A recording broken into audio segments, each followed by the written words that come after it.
हम carbonyl compounds यानी aldehyde and ketones के नोमेनक्लेचर का टॉपिक हमने स्टडी किया।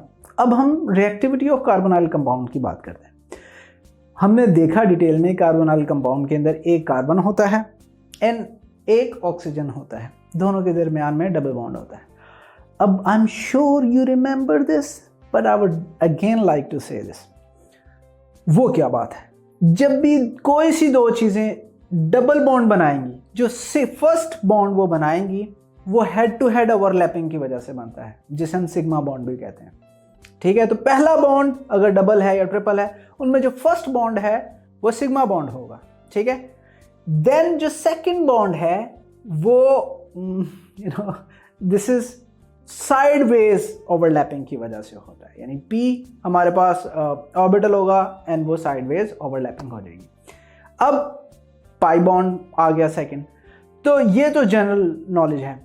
नेक्स्ट हमें पता है कार्बन जो है वो 2.4 है, ऑक्सीजन 3.5 है, इलेक्ट्रोनेगेटिविटी, जिसकी वजह से जो इलेक्ट्रॉनिक डिस्ट्रीब्यूशन है दोनों के दरमियान में वो अनइवन होती है। अनइवन का मतलब वो ऑक्सीजन के ज़्यादा करीब होती है, जिसकी वजह से ऑक्सीजन के ऊपर पार्शियली नेगेटिव चार्ज आ जाता है और कार्बन के ऊपर पार्शियली पॉजिटिव चार्ज आ जाता है। कॉमन सेंस, ठीक है, एंड वेरी बेसिक नॉलेज। अब होता क्या है, रिएक्टिविटी का मतलब है कोई चीज़ रिएक्ट करेगी इसके पास, तो जब इसके पास कोई चीज़ रिएक्ट करने आएगी, हम रिएजेंट ले लेते हैं, एक हाइड्रोजन है उसके अंदर एंड एक न्यूक्लियोफिलिक एजेंट है। तो न्यूक्लियोफाइल है, इसका मतलब इसके पास या तो नेगेटिव चार्ज होगा या एक अनशेयर्ड पेयर ऑफ इलेक्ट्रॉन होगा। ठीक है, तो ये जो अनशेयर्ड पेयर ऑफ इलेक्ट्रॉन है, ये जाके अटैक करेगा हमारे किस कार्बन के ऊपर, जो कार्बोनाइल का पार्शियली पॉजिटिव है, ऑब्वियसली सबस्ट्रेट है हमारे इस केस में, तो ये जाके उसके ऊपर अटैक करेगा और जो प्रोडक्ट बनेगी वो अडक्ट बनेगी, यानी एडिशन प्रोडक्ट बनेगी, और ये दोनों ऐड हो जाएंगे और उस प्रोडक्ट में क्या होगा, एक तरफ न्यूक्लियोफाइल होगा, दूसरी तरफ हाइड्रोक्सिल होगा, एंड इसको हम अडक्ट भी कहते हैं। तो let's now whatever we have discussed, इसको समराइज करते हैं।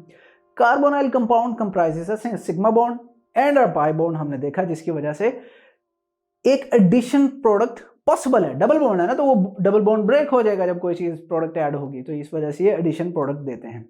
दूसरी बात कि ये इलेक्ट्रॉनिक कॉन्फ़िगरेशन ऐसी है, यानी जो अनइवन डिस्ट्रीब्यूशन ऑफ इलेक्ट्रॉन है, ये कार्बोनाइल के कार्बन को पार्शियली पॉजिटिव बनाती है, यानी उसे पार्शियल पॉजिटिव कैरेक्टर देती है, जिस कैरेक्टर की वजह से एक न्यूक्लियोफिलिक अटैक जो है वो पॉसिबल हो जाता है।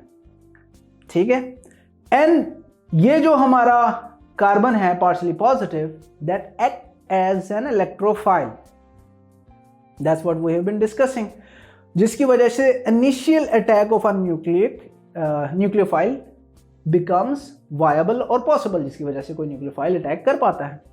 यही हमने पढ़ा। तो न्यूक्लियोफिलिक इनिशियल अटैक होगा या इलेक्ट्रोफिलिक अटैक होगा, ये डिपेंड करेगा सर्टेन कंडीशंस के ऊपर जो हमने रिएक्शन की दी हुई हैं। और आपने याद रखना है कि मोस्टली कार्बोनाइल कंपाउंड जो हैं वो न्यूक्लियोफिलिक एडिशन रिएक्शंस देते हैं, क्योंकि there is a double bond which is ready to be broken. ठीक है, तो वो कोई चीज ऐड होके उसे ब्रेक कर देगी। Next thing you need to remember is कि न्यूक्लियोफिलिक एडिशन रिएक्शन जो हैं कार्बोनाइल ग्रुप के, वो या तो हम एसिड की हेल्प से कैटालाइज कर सकते हैं या बेस की हेल्प से कैटालाइज कर सकते हैं। फॉर एग्जांपल, अगर एसिड की हेल्प से हम कैटालाइज करते हैं, अब जब भी हम एसिड डालेंगे तो वो एसिड क्या करेगा, H पॉजिटिव आयन देगा। H पॉजिटिव क्या होता है, प्रोटॉन। अब वो प्रोटॉन आके हमारे जो इलेक्ट्रोफिलिक कार्बन है, उसका कौन सा कार्बन है जो कार्बोनाइल के ऊपर का, उसका पॉजिटिव कैरेक्टर बढ़ा देता है, ताकि न्यूक्लियोफिलिक रिएक्शन के लिए वो आसानी पैदा करे। तो ये इसकी कार्बोनाइल ग्रुप की जो है रिएक्टिविटी थी। Next we will see the reactions of carbonyl compounds. अगर ये लेक्चर आप कंप्लीटली देखना चाहते हैं और इसके साथ साथ बेशुमार MCQs, उनके आंसर्स और एक्सप्लेनेशंस भी हासिल करना चाहते हैं, एंड दैट ऑल फ्री, तो अभी गूगल प्ले स्टोर पे जाइए एंड लिखिए हिप्पो ई लर्निंग प्रोग्राम। हमारी ऐप डाउनलोड कीजिए, ना सिर्फ इसे खुद यूज़ कीजिए बल्कि अपने दोस्त एंड क्लास फेलोज़ को भी रेकमेंड कीजिए।